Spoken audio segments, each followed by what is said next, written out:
اللي فينك تسوق دراجة هوائية وفينك تعمل نشاطاتك بنسبة 50%. ايه يعني هدول احلام كتير كبيرة ما فينا نفكر فيهم حتى.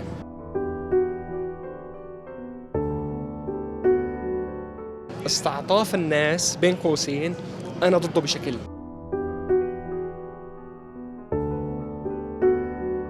حبيب الروح قلبي في هواك قد علق، ومجدد الوصل قبل أن تشمت الرفقة، فحامل السيف لا يخفى على أحد، وحامل المسك لا يخلو من العبقة. والدتي تقول هداك الله يا ولدي، ووالدي يقول صغير السن قد عشق. حبيب الروح قلبي في هواك قد علق، ومجدد الوصل قبل أن تشمت الرفقة، فحامل السيف لا يخفى على أحد، وحامل المسك لا يخلو من العبقة. والدتي تقول هداك الله يا ولدي، ووالدي يقول صغير السن قد عشق. عندك أصدقاء اللي كانوا معك بالحرب وقت اللي كنتوا مثلا مع الجيش الحر، لسه في أصدقاء تواصل معهم شفتهم حاليا بسوريا؟ أكيد 100%. أنا حدا كتير نفسه طويل بالأشخاص، حدا نفسه طويل بالعلاقات، بحافظ لآخر نفس، بضل محافظ على الصديق، لأنه للأخير هن أو بالأحرى بقول نحن المنفس الوحيد تبع لحالنا، نحن طاقة التنفس تبعيتنا. اليوم أنا وقت اللي بكون متضايق بروح لعند رفيقي، بندردش أنا وياه، بنطلع بنشرب قهوة، بنبرك بالطريق، بنجيب موسيقى، بنعزف عود، بنعزف قانون، بنغني.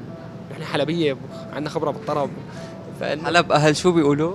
بقولوا حلب أهل المشاوي بالكباب. ايه فانه العيون اللي هي باللبنيه. ايه اعطينا من هدول. ابو يا عيني عليك. يا كمان في كلمات كتير كهاك كياني. الحزيرمي مروق عليك. مين؟ نور. نور ايه حلبي. بس هو من الاحياء الغربيه، انا من الاحياء الشرقيه، نحن بنجاجئ اكثر. ايه هو دائما بيقول لي في ناس بتجاجئ بحلب مو من عنا. مزبوط. ايه في حلب نحن اللي بنجاجئ، حتى انا يعني مو كتير، بس انه اي وقت بكوني بمقابله نوع من الفكاهه بنصير نحكي الحلبي الثقيل.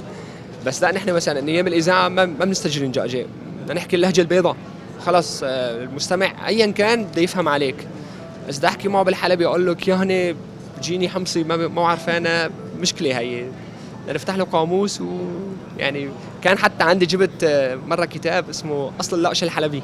ايوه ايه في هيك كتب كمان. في صار اصل اللقش الحلبي. اذا تتعلم اللهجه الحلبيه بتقرا كتاب 125 صفحه تطلع حلبي اصلي. بتيجي لعنا بنعطيك الجنسيه. يا عيني عليك. تسلم لي يا رب. شو بتحلم، شو بتتمنى؟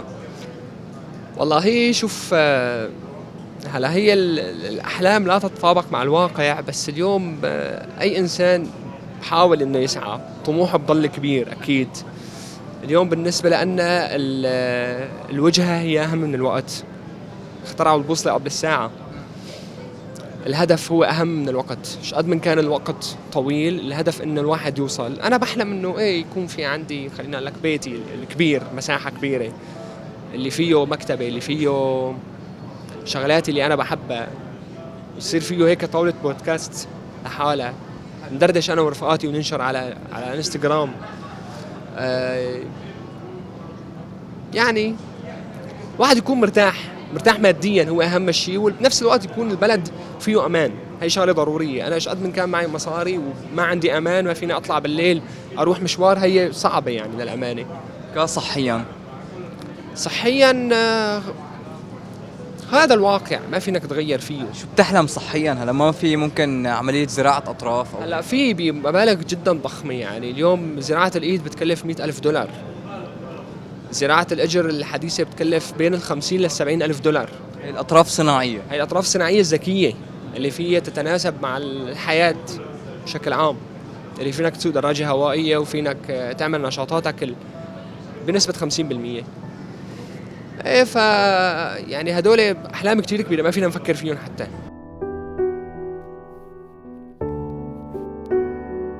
خلاص شيء ما بتخيله العقل. اليوم بين ايد بين رجل عم تحكي بمبلغ $170,000 عدا فترة النقاهة. ما في مبلغ ضخم جدا. انا بالنسبة لي بدال ما هذا الشيء يكون ليوسف، يكون لخمسة مثل يوسف. يعني في أشخاص ما عندها أطراف صناعية، وفي أشخاص عندها أطراف صناعية ميكانيكية، لا ركب له هيدروليك بقيمة $10,000. مثل هاي اللي حاطها. يعني أنا حيطها طبعا، أنا مركبها على حسابي الشخصي يعني. فإنه في أشخاص هي مريحة نوعا ما بالمشي، مريحة، بس إيه بنفس الوقت بضل الواحد بحاجة لصيانة، بحاجة لقطع على الطرف، كلها حقها مصاري. يعني اليوم على مستوى سيليكونة بسيطة العمر الافتراضي تبعها 6 شهور حقها €1060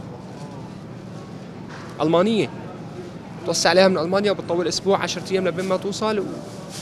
يعني خيو يعطونا وظيفة ما بدنا مصاري. وظيفة بس. ايه وظيفة اللي بحس انه الواحد يقدر يعيش، يقدر يعتمد على نفسه.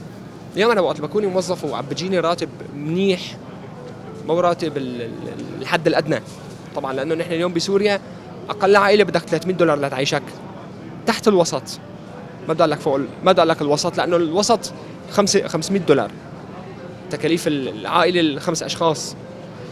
فالفكرة انه الواحد بيعتمد على نفسه، وقت اللي بوقع بمشكله ما بيضطر انه يدق لرفقاته يتدين منهم مصاري، وهذا بقول له معي وهذا بقول له ما معي وهذا بقول له استنى اقبض راتبي وهيك، بضل هو بيعتمد على حاله.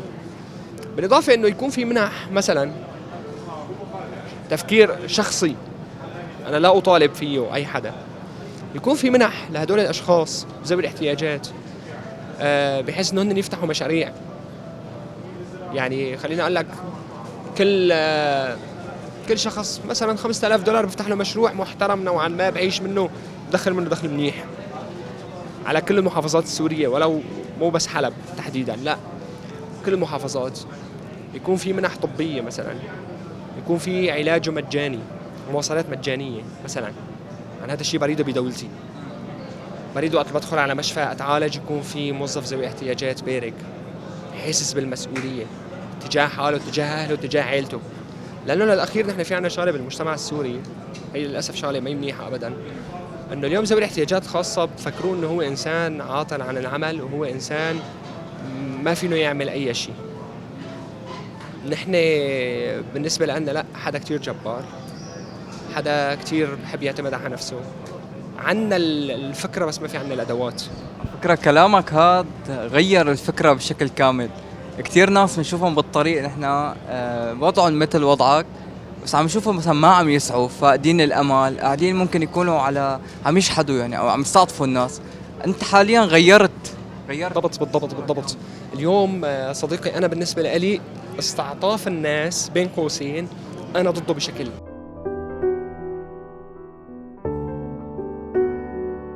انا هي حالة الاستعطاف، اني ابرك على الرصيف، احط بسطة محارم، يعدي حدا ما ياخذ مني المحارم بس يزت لي حق علبته، هذا الشيء كتير بقهرني من جوا، عن جد بقهرني ماكن.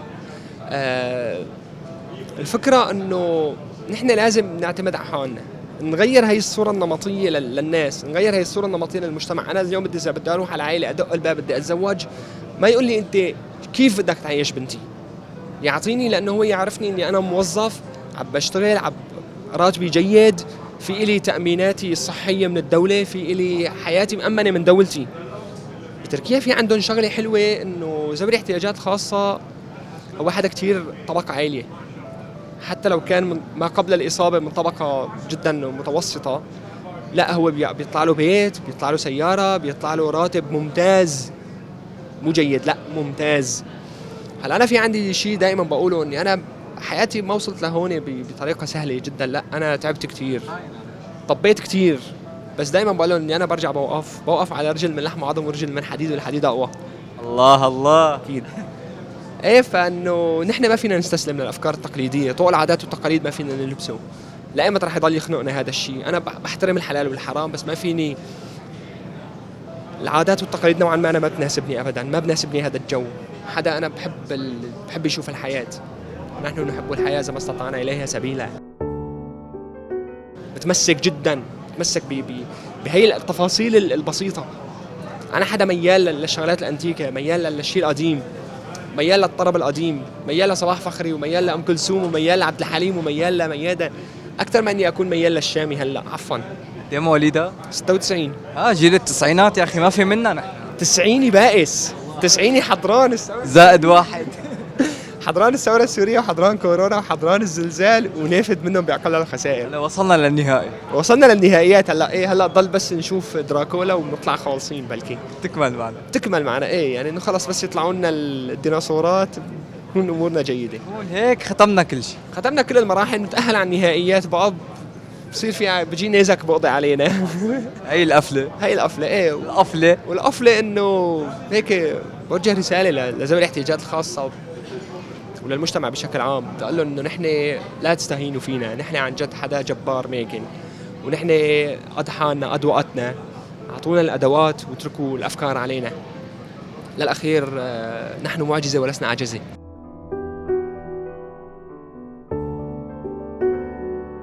هي الختام، انه نحن معجزه ولسنا عجزه، نحن ما عاجزين، نحن اشخاص معجزات على الارض، عم نحاول نبني ونحاول نأسس ونحاول نعمل افكار ونطبق واقع من لا شيء. نحن اتركونا ونحن لحالنا يعني ايش بدي اقول؟ بدي اقول اتركني براحتي، لا تربطني، طبق علي القانون بس من المقابل طبقه على الكل مو بس علي. يعني حاج لهون بكفي مشان ما نوقع بمشاكل قانونيه اكثر. يعني لانه الاشخاص اذا شافوها بيعرفوا حالهم مين هن، وبيعرفوا انه هن ايش قد اذوني لدرجه انه انا يعني تضايقت كثير. انا مرق علي العيد الماضي انا مقهور مقهور عن جد. يعني انأذيت انا كثير، انأذيت ماديا وشخصيا، انأذيت نفسيا، انأذيت. انا مشروعي تدمر تحت مسمى القانون، والقانون كان بتطبق علي بس انا الاشخاص اللي شايف انا ابن المنطقه كنت. ويعطيك العافيه بس وبتشكرك كثير. بالختام الحلبيه صوتهم حلو، لكن شو رايك؟ لك لا يا زلمه ما بعرف اغني. لا كلمتين ايه لا بصير ترند. بدنا نورطك بصير ترند بكره هيك دندني بصوت خفيف. لك لا مو الدندنه بصوت كبير. هلا في نحن بالعاده دائما او انا بوقت بكوني ماشي بالطريق، حبيب الروح قلبي في هواك قد علق، ومجدد الوصل قبل ان تشمت الرفقه، فحامل السيف لا يخفى على احد، وحامل المسك لا يخلو من العبقه. والدتي تقول هداك الله يا ولدي، ووالدي يقول صغير السن قد عشق، فبالله يا والدي كفا بلاءكما عني، فالنبي داود قبل الصحابة قد عشق.